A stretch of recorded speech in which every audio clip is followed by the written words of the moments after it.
Muchas gracias. ¿Pudieron descansar? Un sí medio rasposo.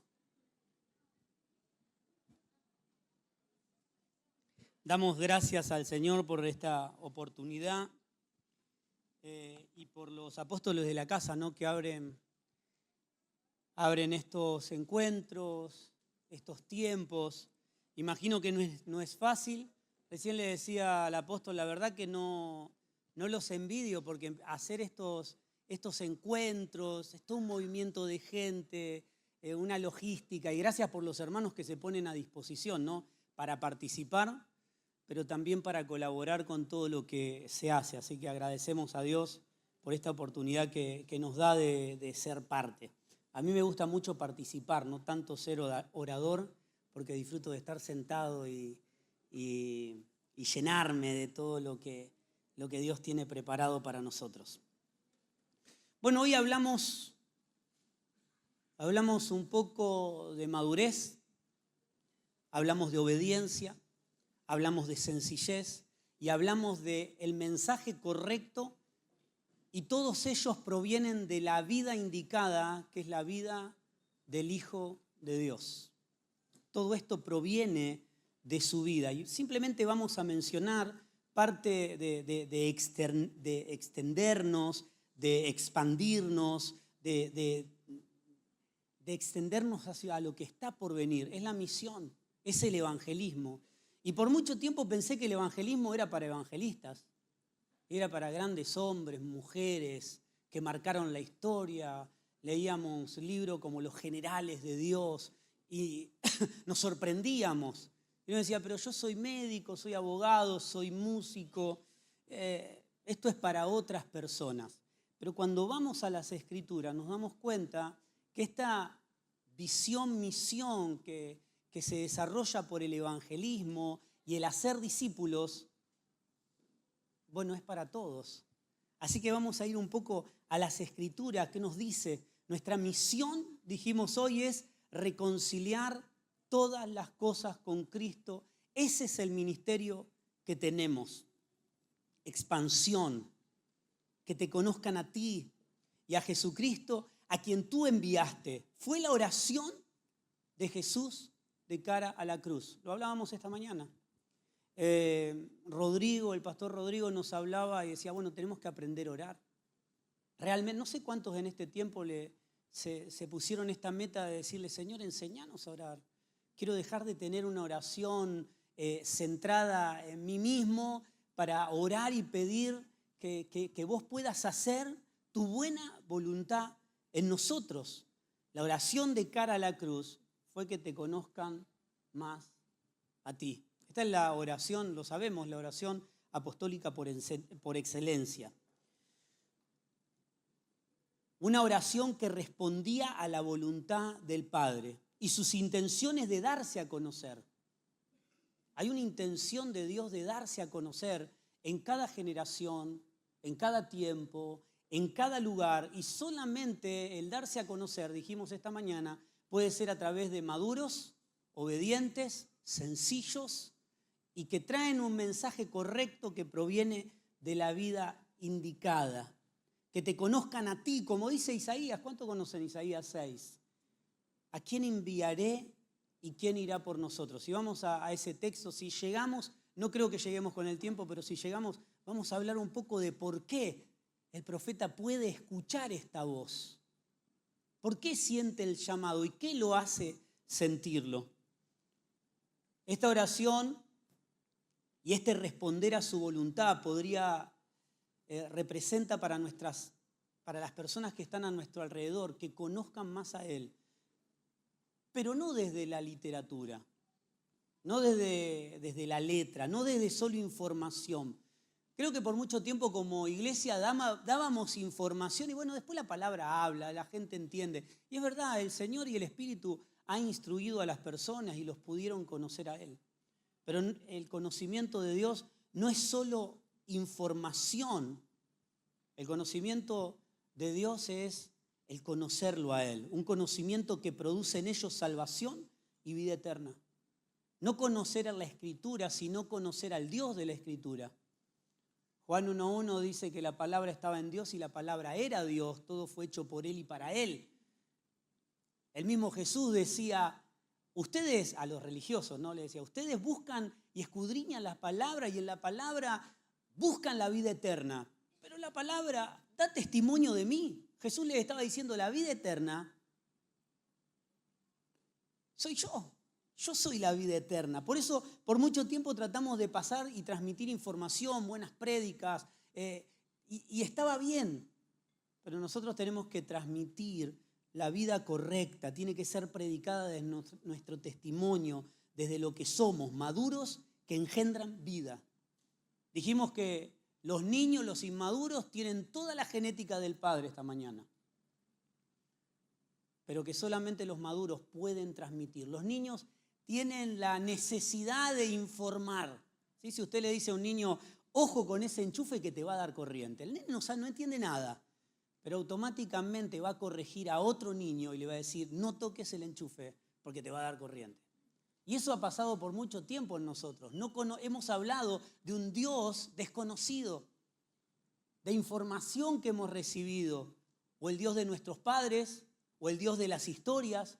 En este tiempo con mi familia nos propusimos, con mis hijos nos propusimos de ver a Cristo, bueno, son chicos mis hijos, ¿no? De ver a Cristo en todas las historias bíblicas, en toda la Escritura, desde Génesis hasta Apocalipsis. Él se está dando a conocer una y otra vez a través de toda la información de la Escritura. No es solo información, no solo son historias, es su vida dándose a conocer. Y cuando nosotros podemos reconocer esa vida y esa vida se plasma en nosotros, esa vida, si hay madurez, si hay obediencia, puede transmitirse a la próxima generación. A veces la mamá, los papás, las personas oramos por otros. Señor, que te conozcan, que te conozcan, que te conozcan, que te conozcan. Pero queda solamente en una oración. Hay tiempo de orar y hay tiempo de actuar. Y hay un tiempo de actuar que no es el tiempo de oración. No es todo oración, no es todo pedir, no es todo que lo haga el Señor, Él ya lo hizo. Pero Dios está desarrollando lo propio a través de una iglesia madura. En Mateo 9:37, Él dijo, oren porque la cosecha es mucha. Oren por los obreros. Jesús no dijo, oremos por la cosecha. Creo que como iglesia hemos orado mucho por los inconversos, por nuestra familia que no lo conocía. Y oramos, y oramos, y oramos por ello. Pero las Escrituras nos mandan a orar por los obreros, no por la cosecha. Dice el Señor ya en el tiempo de Jesús, Él le decía a sus discípulos, la cosecha ya está lista. Faltan obreros, es tanta la cosecha que si no hay obreros, la cosecha se echará a perder. Pero tampoco es orar solo por los obreros, es entender que cada uno de nosotros somos obreros en su obra. Cuando crecemos en madurez, crecemos también en el entendimiento que somos obreros. Jesús oró por obreros que irían a los campos blancos. Esta mañana nos decía Rodrigo, no inventemos ministerios, ¿no? ¿Qué podemos hacer para alcanzar a las personas? Madurar y participar en la sociedad en cada lugar que nos toca. Las madres con sus hijos, los padres trabajando, las mujeres siendo odontólogas, médico, policía. En cada lugar de la sociedad el Señor tiene que ser visto. Los obreros somos nosotros. Estamos llamados a ser discípulos. Pedimos por un avivamiento. Creo que tendríamos que pedir mejor por obrero. ¿Cuántos han pedido por un avivamiento? ¿Yo solo? Oh, Señor.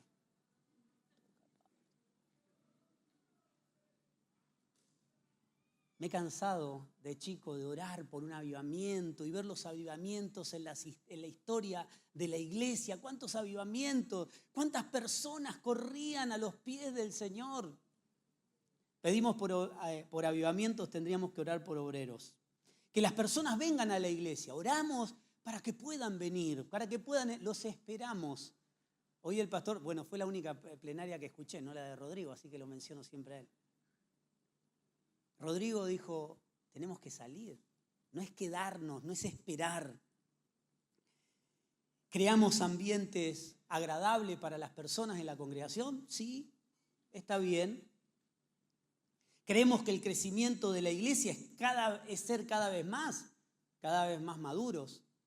No es juntar personas. Hoy decíamos que traemos a un artista y este lugar estaría colapsado.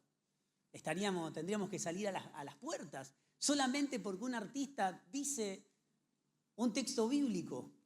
No es juntar multitudes, es generar vida, es ser.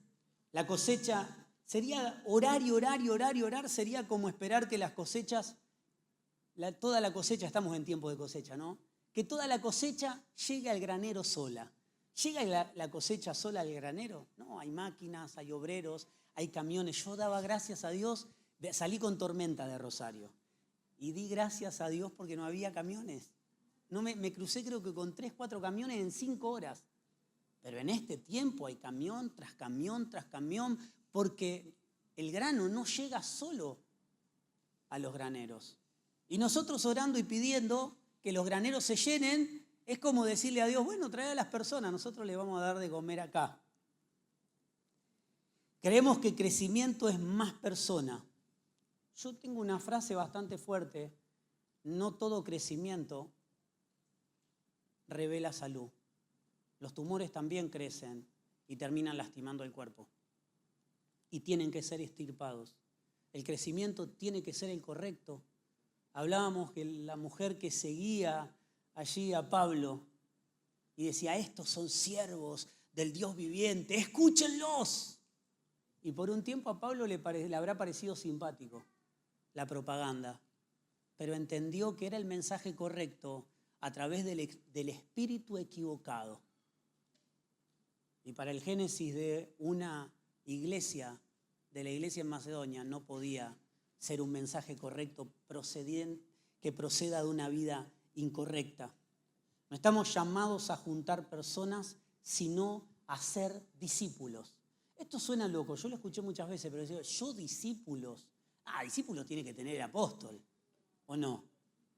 La familia pastoral tiene que tener... No, estamos todos llamados a ser discípulos. Es más lento que juntar personas, pero se sostiene en el tiempo, porque los discípulos después engendran más discípulos. Por esto Jesús oraba por obreros para la cosecha. Por esto Jesús nos envió a ser discípulos. En el aposento alto dijimos había 120 personas y el Espíritu los llenó y los hizo primeramente entendibles. Lo hablábamos esta mañana.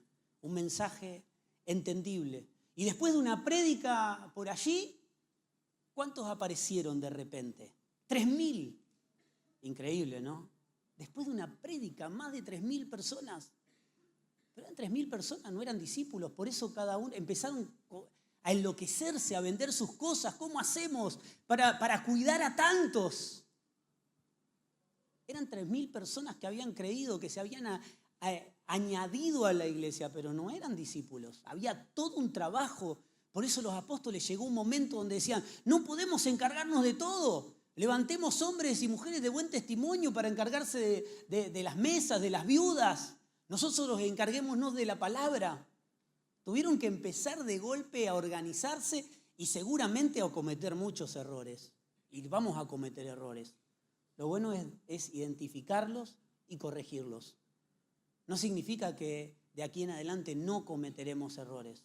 Vamos a cometer errores. Los que hacen, cometen errores.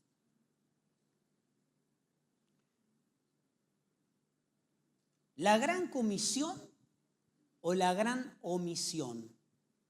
Mateo 28, 18 dice, Jesús se acercó a ellos y les habló diciendo, toda autoridad me ha sido dada en los cielos y en la tierra. Por lo tanto, vayan, hagan discípulos a todas las naciones. Esto es lo que Jesús le decía a sus discípulos. Discípulos que hagan discípulos. Pero esto es lo maravilloso. Jesús le decía, toda autoridad no se las estoy dando, toda autoridad me es dada. Por eso nos sentimos incapaces muchas veces para ser discípulos en el lugar donde estamos. Y pensamos que ser discípulos solamente es que estén alrededor nuestro y nosotros contar las maravillas y lo que sabemos. Sí, puede ser. El pastor Rodrigo nos llamaba a meternos en las áreas de la sociedad y poder transmitir, poder estar, poder ser luz en aquellos lugares. Toda autoridad me ha sido dada en los cielos y en la tierra, por tanto vayan y hagan discípulos a todas las naciones, bautizándolos en el nombre del Padre, del Hijo y del Espíritu Santo, enseñándoles que guarden todas las cosas que les he mandado. Los discípulos no son, porque al principio en el judaísmo los discípulos, Jesús decía, vengan a mí los que están trabajados y cargados, que yo los haré descansar. No era descansar del trabajo cotidiano. Era descansar de las cargas que cada maestro le sumaba a la ley. Cada maestro le ponía un aderezo más a la ley, una carga diferente, algo más por hacer, una ley más para cumplir. Y a veces nosotros, en esta intención de hacer discípulos, podemos correr el riesgo no de darle libertad a las personas, sino de ponerle carga sobre ellos. Y este es un cuidado que tenemos que tener, enseñándoles que guarden todas las cosas que yo he mandado, no las que se nos ocurre a nosotros. Vayamos a las Escrituras, meditemos en la palabra, porque la palabra es Él. Él es la palabra. Y aquí yo estoy con ustedes todos los días hasta el fin. Qué maravillosa promesa, ¿no? Nos manda a ser discípulos, dice, tranquilo. Toda autoridad me fue dada en los cielos y en la tierra, en lo eterno y en lo temporal. Tranquilo, yo los estoy enviando. Hoy hablábamos del ladrón de la cruz, ¿no? Me lo imagino entrando ahí al paraíso y preguntando, ¿cómo llegaste vos acá? No sé. Ahí el del medio de la cruz me mandó para acá. ¿Qué autoridad tenía para entrar? ¿Qué había ganado él? ¿Qué méritos logró? Hoy hablábamos a los pies de qué maestro estudió. La autoridad le pertenece a él y nosotros hemos sido enviados. Vamos con ese envío. Y este no es un certificado de no estudiemos, no nos preparemos, no estudiemos la Escritura, digamos lo que mejor nos venga, no nos preparemos. No. Este es un llamado a entender que el envío es Él. Él es el maestro. Él es el siervo, Él es el rey, Él es el Señor y Él lo hace a través nuestro. Ahora la pregunta es, nosotros hacer discípulos, ¿cuántos se sienten cómodos con esta palabra? Dígalo para usted mismo, yo tengo que hacer discípulos. ¿Se siente cómodo con esto? Yo no me siento cómodo. No me siento cómodo. Usted sabe que hace algunos años esta palabra dio vueltas y vueltas y vueltas y vueltas en nuestra cabeza y decíamos, pero ¿cómo hacemos? Tenemos que recibir un método mágico y maravilloso de parte de Dios. Vamos a salir a copiar algo. No, queremos inventar cosas. Y terminamos que cuando predicamos es un discipulado. A los niños se le hace un discipulado. El seminario bíblico, tenemos seminario bíblico, terminó siendo un discipulado. Antes del seminario bíblico había un pastor o un profesor dando la materia y había alumnos y no venía nadie más que aquellos que querían hacer la materia y recibir el título de teología. Cuando cambiamos la dinámica y dijimos, no, en cada materia vamos a ver a Cristo. Queremos ver a Cristo en cada materia. Después si nos dan un título, nos dan un diploma, no importa. Pero queremos ver a Cristo en las materias. El seminario se empezó a llenar de gente. Comenzaron a venir pastores, comenzaron a venir líderes, comenzaron a venir personas que ya hicieron el seminario. Y a ese seminario, hoy estamos haciendo Romano. Hay personas que hace 2 semanas que están en la congregación y jamás escucharon del Señor. Están haciendo el libro de Romanos. Es una locura. Porque transformamos en algo sencillo, algo que lo complicamos toda la vida. Todo lo que hacemos, lo hacemos para la gloria de Dios. Entonces, en todo lo que hacemos discípulos. En nuestro grupo no nos ponemos como maestros, somos discípulos entre discípulos. Solamente para sacarle mano al Señor. Nosotros decimos, nosotros a ser discípulos. Bueno, estudiemos a quién buscó como discípulos el Señor. ¿A quiénes eligió? ¿Qué parámetros usaba el Señor? Pescadores, recaudadores de impuestos, artesanos, agricultores. ¿Usted hubiese elegido ese tipo de personas? Yo sé que sí, que el único que no está en el Señor soy yo y hubiese elegido todos profesionales, estudiosos, maestros en la palabra, predicadores, evangelistas.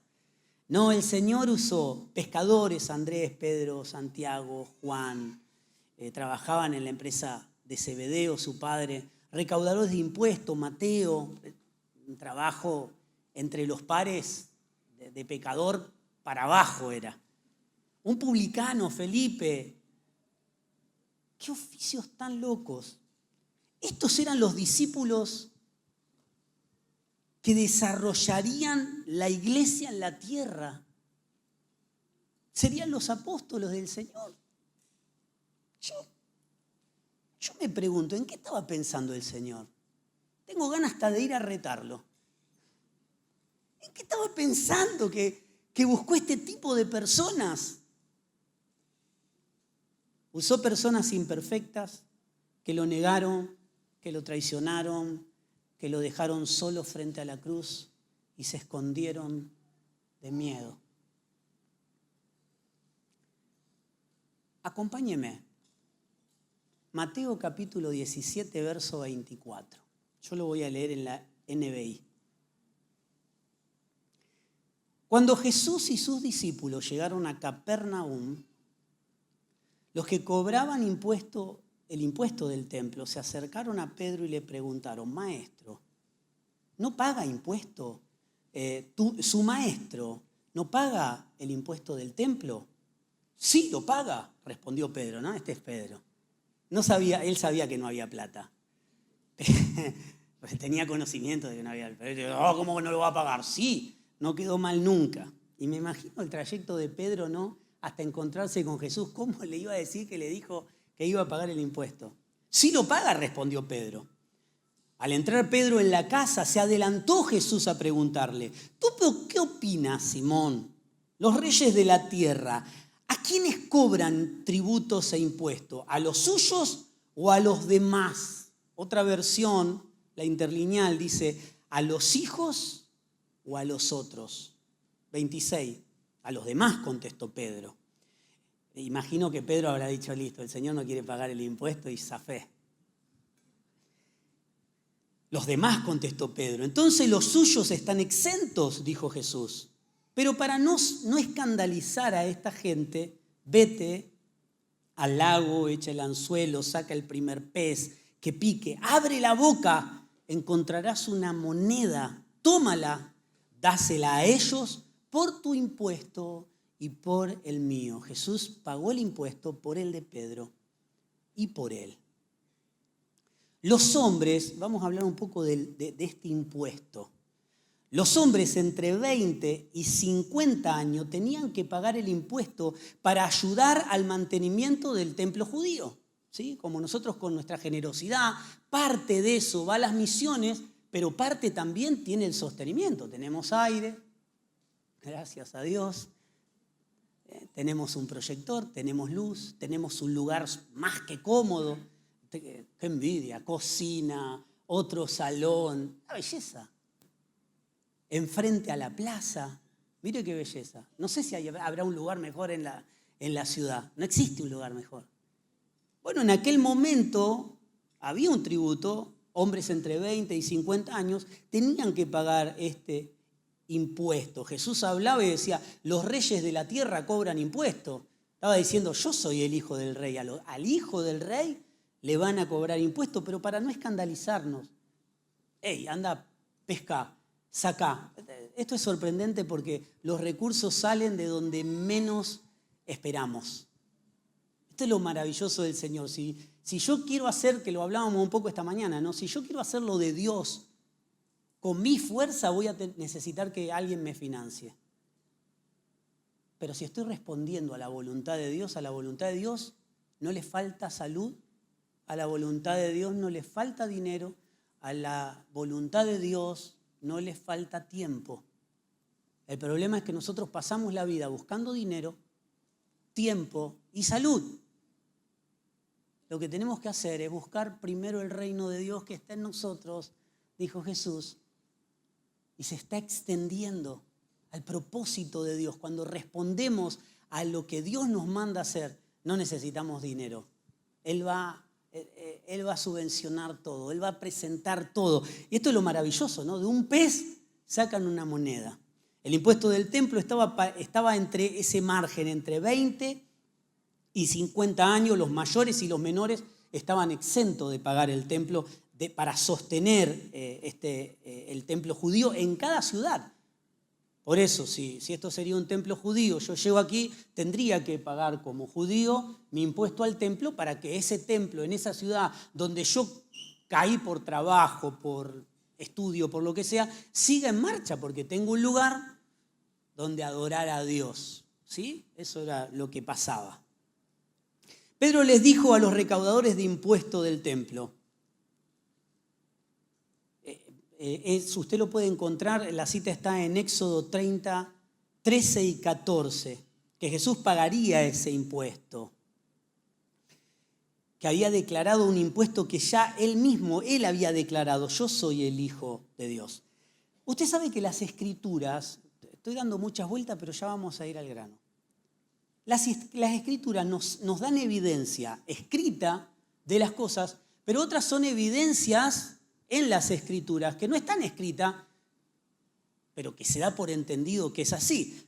Hay algunos ejemplos. Por ejemplo, la Biblia no nos dice que Pedro era casado. Pero Jesús en Mateo 8:14 ora por su suegra, por la suegra de Pedro. O sea, la Biblia nunca dice que Pedro tenía esposa. Pero usted sabe como yo que la mejor parte de tener suegra es tener esposa. Está bien, ¿no? Yo no creo que Pedro sin esposa habrá dicho, che, qué ganas de tener una suegra que tengo. Algunos se rió de más. Ya están filmados. La mejor parte de tener suegra es estar casado.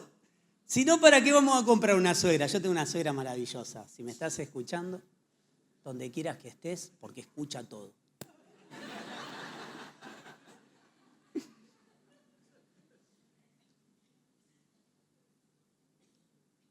La mejor parte de tener suegra es tener esposa. Entonces no nos dice la Biblia que Pedro estaba casado, pero lo da como explícito cuando ora el Señor por la suegra. La Biblia tampoco nos habla de Pablo o de Saulo que estaba casado, otro ejemplo de matrimonio. Pero para ser parte del Sanedrín cuando era Saulo, uno de los requisitos es estar casado. Entonces Saulo, antes de ser Pablo, estaba casado. Yo no sé si cuando Saulo se convierte en Pablo, su mujer lo dejó, la familia lo desconoció, era viudo, no lo sé. Pero hay una evidencia de que estaba casado y los que refutan esto es porque no quieren decir que estaba casado. Dicen, no, bueno, quizás habrá algún error.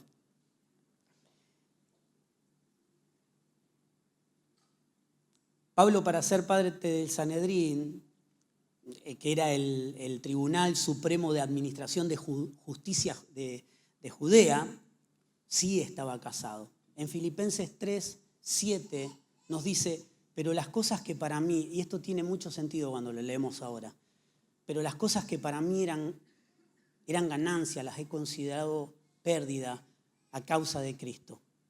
Y aún más, considero perdida todas las cosas en comparación con lo incomparable de conocerlo a Cristo Jesús, mi Señor. Por supuesto que esto también nos habla de que Él tenía un linaje. Él tenía conocimiento, él tenía una reputación. ¿Y sabe qué? Para extenderse a lo que estaba por delante, y si nosotros nos queremos expandir en este tiempo y ser parte de esa iglesia que se expande, tendremos que estar dispuestos a desechar muchas cosas que para nosotros es ganancia. Porque es hermoso decir, nos extendemos hacia lo que está por venir, como decía Pablo, soltando ciertamente lo que queda atrás. Entonces, para ser parte de esa iglesia que se expande, seguramente tendremos que estar dispuestos a desechar cosas que antes para nosotros era ganancia, pero el Señor le quitó su valor, porque Él tiene mucho más valor que todo lo que queda atrás. Ahora me pregunto, porque me pregunto cuántos años tenían los discípulos, porque esta evidencia de Saulo y de Pedro nos marca que eran hombres casados, son evidencias. Pero acá nos marca también una evidencia. Y hay dos respuestas. ¿Sí? Dice que Jesús, ¿cuántos escucharon recién? Pagó el impuesto por él, ve y paga el impuesto por vos y por mí. Leemos nuevamente el inicio. Mateo 17:24 dice, cuando Jesús y sus discípulos llegaron a Capernaum. Jesús y sus discípulos. ¿Por qué Jesús paga el templo por Pedro? Porque sería y su discípulo. ¿Por qué paga impuesto por Pedro y por él? Bueno, las evidencias son claras, hay dos evidencias. La primera es que Jesús era un gran evasor de impuestos. ¿Usted cree que Jesús era un evasor de impuestos? Yo no lo creo. Porque Él dijo al César lo que es del César y a Dios lo que es de Dios. Jesús no era un evasor de impuestos. Podría ser una de las cosas que podemos leer. Y la segunda sería que excepto Pedro, todos los discípulos eran menores de 20 años. ¿Cuántos hay menores aquí de 20 años? No, yo no. Yo ya tengo más de 20 años de aporte, así que imagínense. Ya estoy pisando los 50. La evidencia bíblica dice que los discípulos, con excepción de Pedro, estaban entre los 13 y los 20 años. ¿Cuántos hay menores de 15 acá?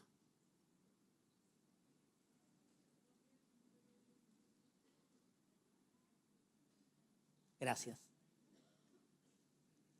O sea que, ¿cuántos hay mayores de 30?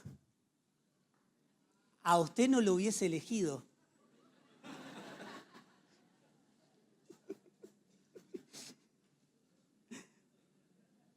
La evidencia bíblica dice que tenían entre 13 y 20 años. Por eso Jesús paga el impuesto del templo. Por él y por Pedro era algo natural para ellos. No tuvo que aclararlo. Che, pagá por vos y por mí, total no lo vieron al resto. Fue claro Jesús. Sacá una moneda y pagá por vos y por mí. Se va sumando a los que pueden ser discípulos, ¿no? El Señor no buscó vasijas terminadas, no buscó perfección, sino instrumentos para perfeccionar. Vino a buscar lo que se había perdido para que sean instrumentos de salvación. Lucas 19:10, porque el Hijo del Hombre vino a buscar y a salvar lo que se había perdido. Entonces, si Jesús buscó a publicanos, buscó a pescadores, a cobradores de impuestos. El más chico tenía quizás 13. Encontramos a alguien que recuesta su pecho en el pecho de su Señor. Era prácticamente un niño. Yo no me imagino un hombre mayor recostando su cabeza en el pecho de su maestro.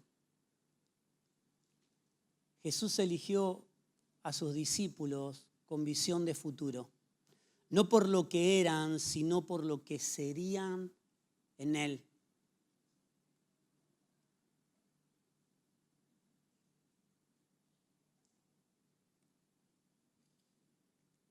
Dios nos llamó a ser discípulos.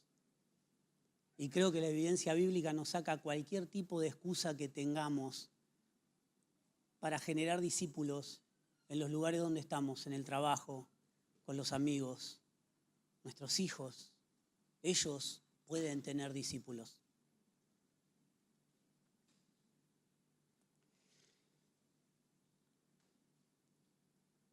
Jesús en un momento empezó a hablar de Juan y dijo, el más pequeño, y nos hablaba del más pequeño en el reino de Dios. Fíjense qué importancia que tienen los pequeños, y los pequeños no hablo solamente de edad, estoy hablando de los que nosotros consideramos pequeños. Jesús dijo, busquen primero el reino de Dios y su justicia. Hoy su reino está en nosotros, hoy somos su iglesia, somos su nación santa. No podemos decir que algunas de las piedras son pequeñas, sino que todas estamos llamadas a madurar, a responder en madurez por la vida que nos habita. Hoy su reino está en nosotros. Lucas capítulo 7, verso 28, y vamos a hablar de los pequeños, porque ya hablamos de las profesiones, hablamos de las edades. Por supuesto que los menores de edad seguramente habrán sido pescadores, no eran cobradores de impuestos. Lucas capítulo 7, verso 28, yo lo voy a leer en la TLA. Perdón a los chicos, seguro los estoy mareando. Les aseguro que en este mundo no ha nacido un hombre más importante que Juan. Jesús. Y esto nos da una enseñanza de cómo hablamos de nuestros hermanos, ¿no? Él decía, nadie nacido de mujer es mayor que Juan. Y se estaba poniendo él, no como mayor, sino como menor que Juan. ¿Cómo hablas de tu hermano? ¿Cómo pienso de mi hermano? El Señor Jesús hablando de Juan, diciendo, este es el que anunció las Escrituras, el que prepara el camino del Señor. Aquel que preparaba el camino del Señor, el Señor lo eleva hasta lo máximo, dice, de los nacidos de un vientre de mujer. No hay mayor que Juan el Bautista. Sin embargo, me encanta cuando Jesús dice sin embargo, sobre todo para los viejitos que leemos Reina Valera. Sin embargo, el menos importante en el reino de Dios es superior a Juan. O sea que Juan es el mayor de todos, pero ya ha comenzado el reino de Dios.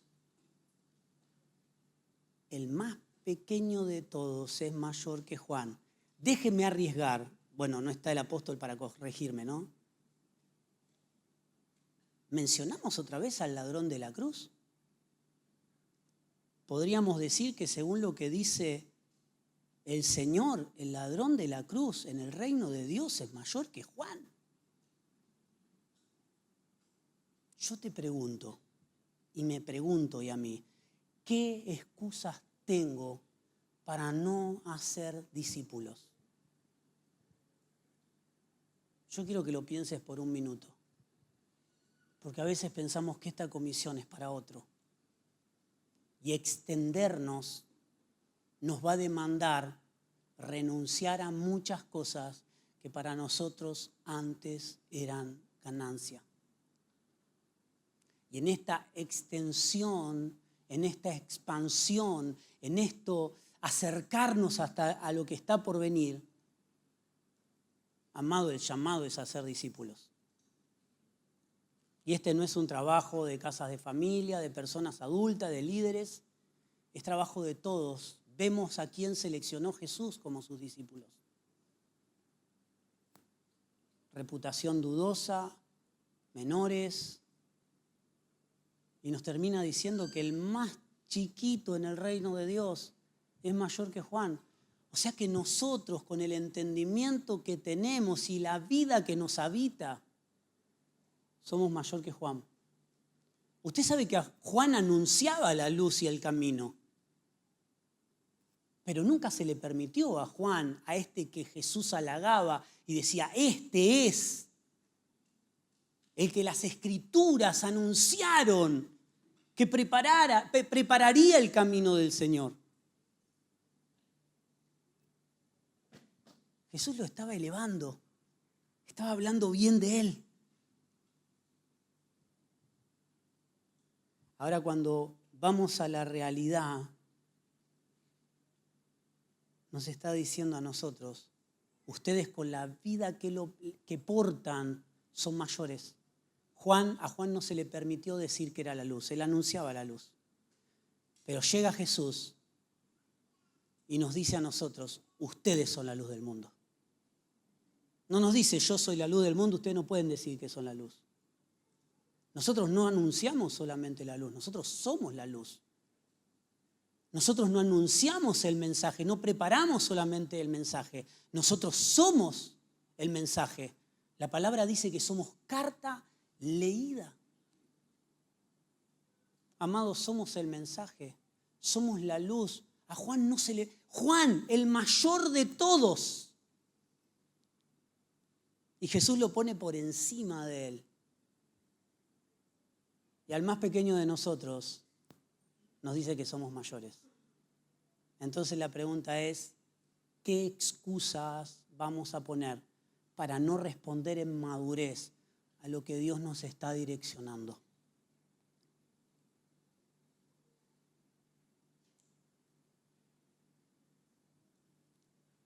Mateo 18:1, los discípulos le preguntan quién es el más grande de todos. En aquel tiempo, los discípulos se acercan a Jesús diciendo, ¿quién es el más importante en el reino de los cielos? Jesús llamó a un niño y lo puso en medio de ellos. Y le dijo, el que no sea como este,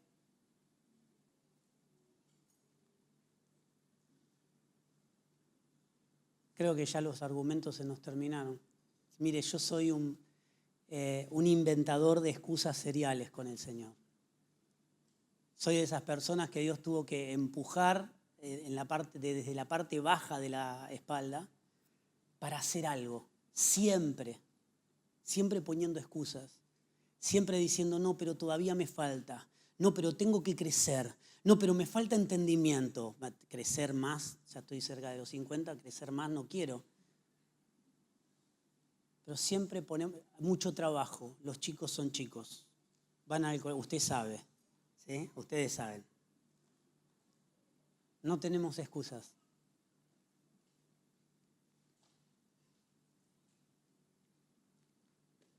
Estoy tentado a meterme en una parte, pero no quiero hacerlo.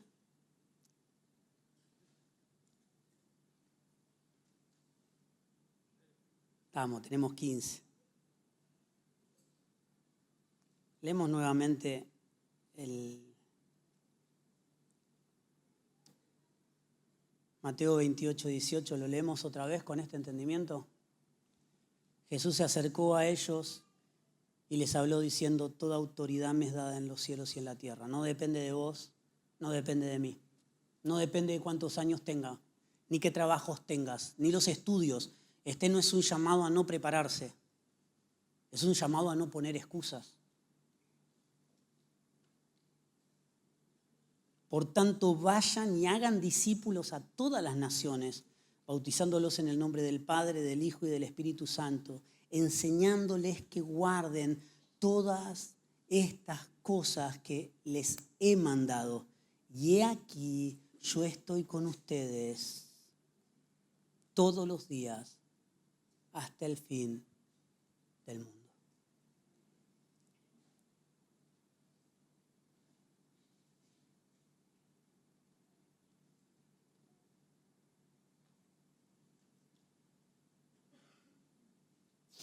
Ya está, nos vamos a meter. Isaías 6. Visión y vocación de Isaías. En el año en que murió el rey Usías, yo vi al Señor sentado sobre un trono alto y sublime. ¿Sabe lo que le estaba pasando al profeta?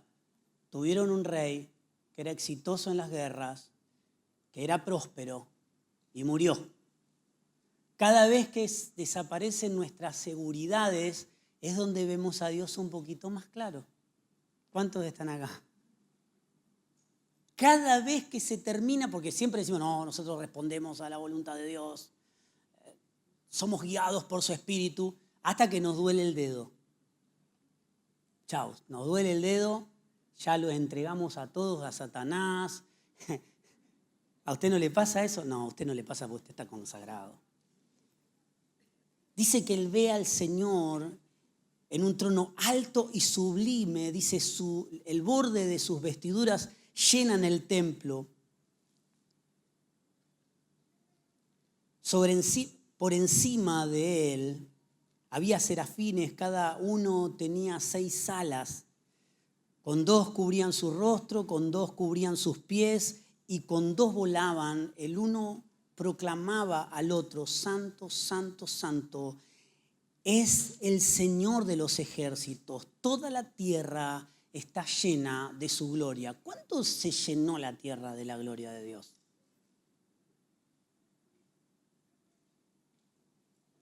El sacrificio que nosotros vemos en una cruz romana estuvo preparado antes de la fundación del mundo. Lo que yo entendí cuando era chico era que esa cruz era un parche en la historia. Por cuanto el hombre había fallado, Dios tuvo que crucificar a su Hijo como emergencia para salvarnos. Esto no es así. Santo, santo, santo es el Señor de los ejércitos. Toda la tierra está llena de su gloria. Isaías estaba viendo al Rey de Reyes y al Señor de Señores cubrirlo y llenarlo absolutamente todo. ¿A quién estaba viendo? Tendríamos que hablar mucho tiempo, pero quiero pasar muy por arriba. Dice, los umbrales de la puerta se estremecieron con la voz del que proclamaba y el templo se llenó de humo. Entonces dije, ay de mí, pues soy muerto, porque siendo un hombre de labios impuros, habitando en medio de un pueblo con labios inmundos, mis ojos han visto al Rey, al Señor de los ejércitos. Él estaba teniendo una visión del Dios que podía ver, que se le manifestó. Yo creo que en el tiempo de este hombre no había nadie mayor que él, o con más entendimiento que él. Pero fíjense que él, cuando ve al Señor, dice, estoy muerto. Y toca sus labios, que era su don, era su gracia, era su talento. A veces nuestro talento nos pone en un lugar donde la gracia no nos sustenta. Muchas veces nos manejamos en el Señor por la gracia que tenemos. Y recién dijimos, estamos llamados a ser discípulos, no a mostrarnos y a exhibirnos a nosotros mismos. Porque si tenemos que exhibirnos, vamos a tener que estudiar, vamos a tener que tener alguna gracia, tendremos que, hacer piruetas. Pero estamos llamados a proclamarlo a Él. Y dice, he aquí, esto ha tocado, entonces voló hacia mí uno de los serafines, trayendo en su mano, en unas tenazas, un carbón encendido tomado del altar, y tocó con él mi boca, diciendo, he aquí, esto ha tocado tus labios, tu culpa ha sido quitada y tu pecado ha sido perdonado. Ahora yo le pregunto, ¿qué carbón mágico quitaba el pecado y la culpa? Los sacrificios que él conocía, el sacrificio que él conocía era un cordero. era un sacrificio. Él pudo ver la cruz y el crucificado a través de lo que él conocía. Y esto, volvemos a repetir lo que nos hablaba el pastor esta mañana, de codificar el mensaje para que las personas puedan dejar de tener un mensaje demasiado evangélico para que las personas en la sociedad no nos puedan entender. Este carbón que había sido tomado del altar era una manifestación de Cristo que quitaba la culpa y el pecado. Ahora, vamos a pasar un poco. Dice, entonces escuché la voz del Señor que decía, ¿a quién enviaré y quién irá por nosotros? Y respondí, heme aquí, envíame a mí. Él no escuchaba y tampoco Dios empezó a hablar en ese momento. Él cuando pudo ver el cuerpo, pudo ver el sacrificio, pudo decodificar a ese Dios pagando. Él estaba viendo un cordero inmolado perfecto. No algo que quitaba, no algo que tapaba, no algo que cubría temporalmente. Él estaba viendo al Señor. Y solo cuando pudo ver al Señor, pudo escuchar el llamado. Y si no hemos escuchado el llamado, esto me lo digo constantemente, quizás no he visto al Señor.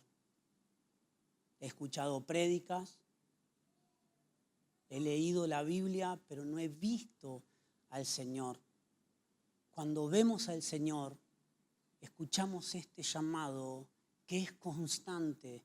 Yo imagino continúa diciendo, entonces escuché y decía, ¿a quién enviaré? ¿Y quién irá por nosotros? ¿A quién enviaré? ¿Y quién irá por nosotros? ¿A quién enviaré? ¿Y quién irá por nosotros? ¿A quién enviaré? ¿Y quién irá por nosotros? Este es el llamado constante del Señor. Aquellos que tienen que quizás no dejar de poner excusas, sino primeramente ver al Señor. Porque si no comimos de Él, si no probamos de Él, si no lo hemos visto, solo transmitiremos historias, solo trataremos de convencer a las personas, solo trataremos de arrastrarlos, quizás con beneficios, con cosas que Dios va a hacer. Mire, Jesús decía, busquen primero el reino de Dios y su justicia, o sea, hagan su voluntad, todas las demás cosas serán añadidas. Los que buscan las añadiduras son los que no han visto a Dios. Y déjenme decirle, muchas veces seguimos, me pasa a mí constantemente, desviar mis ojos y mirar lo que falta, mirar lo que no tengo, fijarme en lo que tiene otro y por qué otro sí y yo no. Cada vez que desviemos nuestra mirada del Señor, dejaremos de escuchar el envío, dejaremos de entender la función que cumplimos y pondremos excusas. No hay excusa por edades, no hay excusas por trabajos, no hay excusa absolutamente por nada. Amado, queremos que las excusas se terminen, porque a veces es fácil decir, bueno, voy a dejar de poner excusas. Porque a veces le decimos a nuestro antiguo yo, ¿sí? Al Ezequiel que todavía no está domesticado, o que hemos domesticado un poquito, pero todavía sigue vivo ahí. Le decimos, vos tenés que hacer discípulos. Y quizás mi ego me lleve a hacer discípulos. Quizás mi deseo de figurar o un buen deseo de que conozcan otros al Señor. Pero si no vemos al Señor, la función como iglesia hoy es ver al Señor y lo que Él está diciendo y lo que nos está demandando como cuerpo.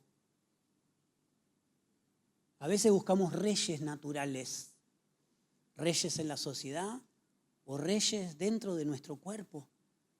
Amado, Dios ha puesto autoridades, los debemos honrar, pero nosotros debemos colaborar Esta mañana hablábamos de que las gracias ministeriales capacitan a los santos para la edificación de la iglesia, la edificación del cuerpo de Cristo.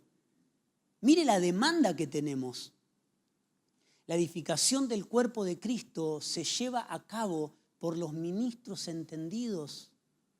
Los ministros entendidos son los santos maduros. Los santos en obediencia. ¿Qué le parece si oramos para verlo un poco más claro? Creo que la prédica o el taller no es no poner excusas. Es mirar un poco a quién eligió el Señor, qué hizo. Isaías, para escuchar el llamado, tuvo que verlo a él. Tuvo que ver al Rey de Reyes y al Señor de Señores. Recién ahí escuchó este mensaje. Recién allí sus oídos fueron abiertos. Y pudo responder, heme aquí, porque al principio dijo, estoy muerto, y estamos llamados a morir. Porque si no morimos, no podremos escucharlo a Él. ¿Qué le parece si se pone de pie? Y le pedimos al Señor no poner excusas, sino verlo a Él. Cuando lo vemos a Él, las excusas se caen. Hemos visto hoy evidencias en las Escrituras de que para ser discípulos y ser discípulos no hay edad, no hay trabajo, no hay tiempos. Pero el desafío no es dejar de poner excusas. El desafío en Cristo o el extendernos es saberlo más. Es como hablábamos esta mañana, una iglesia que implosiona y rompe todos los límites que tiene para expandirse, para ir más allá de lo que creemos. Seguramente si nos ponemos a hablar, usted me va a decir, yo le voy a decir un montón de cosas. No, mirá, no puedo por esto, por aquello. Podríamos hacer más, pero no lo estamos haciendo. Nuestro trabajo no es hacer buenas cosas. Es responder a la voluntad de Dios. Es tratar de verlo más claro. Es tratar de escudriñar las Escrituras, no para tener una mejor prédica, sino para poder verlo más. Todo es por la intención que tenemos cuando nos acercamos para leer, para escuchar una prédica. No es, vamos a escuchar una prédica maravillosa porque hoy nos habla. No, es verlo a Él. Es dejar de ver personajes para verlo a Él. Es dejar de ver a mi hermano para verlo a Él. Y lo que Dios está haciendo a través de mi hermano. Esto es el cuerpo que se nutre, este es el cuerpo. Mire, el apóstol nos habló hace algunas semanas de las coyunturas, nos hablaba en el cuerpo y de lo importante que son. ¿Cómo me gustaría que hable hoy de eso? Amados, somos todos, hemos sido bautizados en un cuerpo que camina en expansión constante. Pero tenemos que verlo a Él. Tenemos que verlo más claro y tengo que verlo en mi hermano y mi hermano tiene que verlo en mí y tenemos que perder las individualidades. No importa quién lo hace, sino que Dios lo haga. Amén. Padre, te damos gracias por este tiempo. Señor, te damos gracias porque entendemos cada día que si escuchamos una prédica más, ¿a qué loco se le ocurre pasar una Semana Santa escuchando gente? Solamente aquellos que te quieren ver más claro. Aquellos que han renunciado a sueño, han renunciado a comer, a descansar estos días. Muchos teniendo que empezar a estudiar el lunes, a trabajar. No lo quiero amargar con esta oración. Pero qué maravilloso cuando tenemos esta intención de verte a ti en todo lo que hacemos. Si escuchamos una palabra es para poder verte más claro y poder responder a ese llamado. Si congregamos, si estamos con nuestros hermanos, si disfrutamos de estar bautizados en ese cuerpo, es para conocerte más a vos. Por supuesto que lo conoceré más a mi hermano, pero conoceré al Cristo que emana a mi hermano, que expresa a mi hermano, que expande mi hermano, para que todos podamos ser un cuerpo que responda a tu voluntad. Un cuerpo que crece, un cuerpo que avanza, un cuerpo que se extiende hacia lo que está por venir. No importa lo que tenga que descartar. No importa lo que tenga que desechar.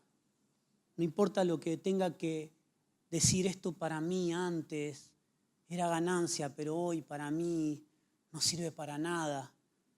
Porque abandonar esto, renunciar a esto, desechar esto, me va a dar un mayor conocimiento del Hijo de Dios. Gracias, Señor, te damos. Amén y amén. Muchas gracias.